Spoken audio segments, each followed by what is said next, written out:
यहाँ जो कार्य चल रहा है वो गोपाल तालाब धमधा में जो काष्ठ स्तंभ की प्राप्ति हुई है और उसी स्तंभ को पुनर्स्थापित करने के लिए धर्मधाम गौरव गाथा समिति के सदस्यों द्वारा एक सराहनीय कार्य किया जा रहा है। और आज का जो कार्य चल रहा है वो श्रमदान के रूप में जो काष्ठ स्तंभ तालाब में पानी भर गया है, जिसके कारण वो जमीन में थे और वहाँ जो चबूतरा बनाया गया है उसी चबूतरा में उस काष्ठ स्तंभ को एक रखने का प्रयास किया जा रहा है।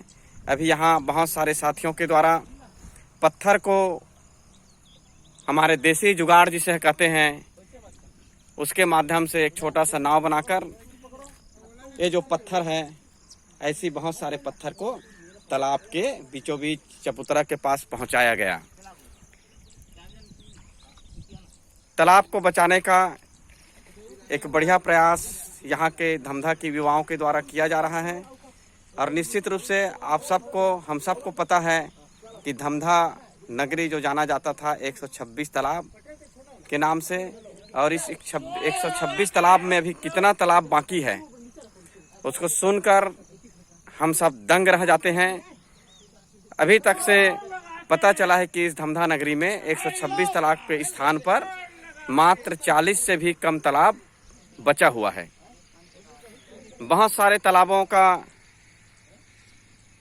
पटाई हो चुका है, तालाब से वो एक प्लेन भूमि बन चुका है जहां निर्माण कार्य भी प्रारंभ हो गया है। और इसी चीज़ के चिंता को जाहिर करते हुए धमधा के युवाओं के मन में तालाब संरक्षण की बात उठी और तालाब के संरक्षण के लिए गौरव गाथा धर्मधाम समिति के तरफ से एक प्रयास शुरू हुआ। और उस प्रयास के तहत सबसे पहले काम चारगोड़िया मंदिर के रूप में वहाँ की स्मारक का संरक्षण किया गया, फिर बद्री तालाब और अब गोपाल तालाब में जब काष्ठ स्तंभ मिला तो इस तालाब के संरक्षण के लिए यहाँ के युवाओं ने उस काष्ठ का पुनर्स्थापना करने का निर्णय लिया गया।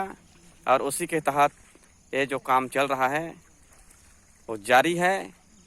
और ये कार्य बिना सरकारी मदद के, बिना शासकीय मदद के यहाँ के युवाओं के द्वारा किया जा रहा है। ये जो गोपाल तालाब है वो बिरजापुर पंचायत के अंतर्गत स्थित है। यहाँ के नागरिकों, बिरजापुर के नागरिकों के द्वारा भी इस तालाब के काष्ठ स्तंभ के पुनर्स्थापना में सहयोग मिल रहा है। यहाँ के सरपंच महोदय का भी सहयोग मिल रहा है और निश्चित रूप से सबके सहयोग से हम इस गोपाल तालाब के जो काष्ठ स्तंभ बहुत प्राचीन हैं उसे पुनर्स्थापित करने में सफल होंगे।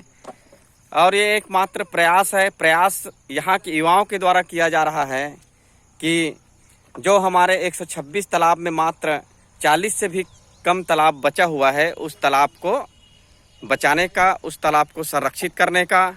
और हमारे पूर्वज ने जो हमारे लिए, हमारे आने वाले भविष्य के लिए जो जल संवर्धन, जल संरक्षण के कार्य किया गया था उसी कार्य को आगे बढ़ाने का एक प्रयास किया जा रहा है। क्योंकि आप सबको पता है कि आने वाले समय जल संकट के रूप में एक विकट संकट आने वाला है।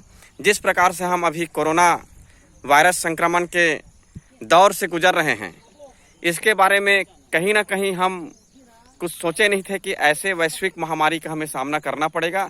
लेकिन भविष्य में आने वाले समय में इससे भी ज़्यादा भयंकर संकट का सामना जल संकट के रूप में करना पड़ेगा।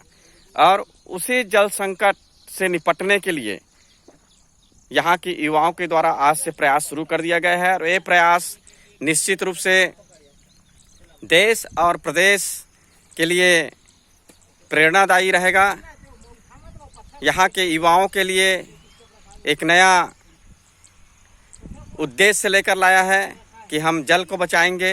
और जल के बचाने के साथ साथ जो हमारे पूर्वजों ने हमारे लिए जो तालाब की खुदाई करके पानी के संरक्षण का कार्य किया गया था, कम से कम हम तालाब तो नहीं खुदवा सकते लेकिन खुदे हुए तालाब के संरक्षण कर सकते हैं। और यही पावन उद्देश्य को लेकर यहाँ के युवाओं ने ये पुनीत कार्य शुरू किया है। और इसके लिए मैं धमधा नगर के समस्त युवा साथियों का, बुजुर्ग साथियों का, जिन्होंने इस पवित्र उद्देश्य में साथ देने का निश्चय किया, ऐसे सभी गणमान्य नागरिकों का धर्म धाम गौरव गाथा समिति के तरफ से हार्दिक अभिनंदन, हार्दिक स्वागत और हृदय से धन्यवाद देते हुए धर्म धाम गौरव गाथा समिति के एक छोटा सा सदस्य विकास सिंह राजपूत।